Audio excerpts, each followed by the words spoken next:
School నుంచి ఇంటికి వచ్చినప్పుడు ఏం చేసుకుని చూద్దామండి. రైస్ అండి, ఎందుకు తెలిసినది ఇది, చపాతీ, పప్పు. ఏం పప్పు అమ్మా ఇది? చుక్కాకు పప్పు అండి.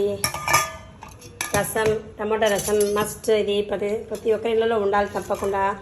పెరుగు రెగ్యులర్, ప్రతి ఒక్కరిలో పెరుగు ఉండాలి ఖచ్చితంగా. పెరుగు లేకపోతే అది చాలా ప్రోబయాటిక్ ఎక్కువగా ఉండదు. చిక్కుడుకాయ ఫ్రై అండి. ఇన్ని రకాలైన వంటకాలతో అన్నీ కలిపి రైస్ చాలా తక్కువగా, ఎందుకంటే ఇది నాకు ఒకదానికి పెట్టారండి.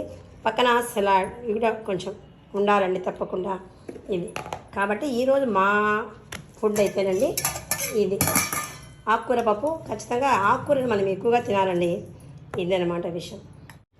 చూసారా మా ఇంట్లో వంటలన్నీ. ఈరోజు లంచ్ ఏముందో, చపాతీ ఆకుకూర నాకు కూడా చాలా ఇష్టమైందండి. ఈ చపాతీ ఆకుకూర ఫ్రై తింటూ ఉంటే పక్కన దోసకాయ కానీ క్యారెట్ కానీ నంచుకుంటూ తింటుంటే చాలా చాలా హెల్తీగా అనిపిస్తుంది. మనకి మంచి ఫుడ్ అండి. కాబట్టి ప్రతిరోజు కొంచెం ఐటమ్స్ అయినా ఎక్కువ కర్రీస్ చేసుకోవాలండి. అప్పుడు ఎక్కువ కర్రీస్ అంటే వెజిటబుల్స్ అని మన కడుపులోకి పోయి మంచి హెల్తీ డైట్ మెయింటైన్ చేసేట్లు అవుతుంది.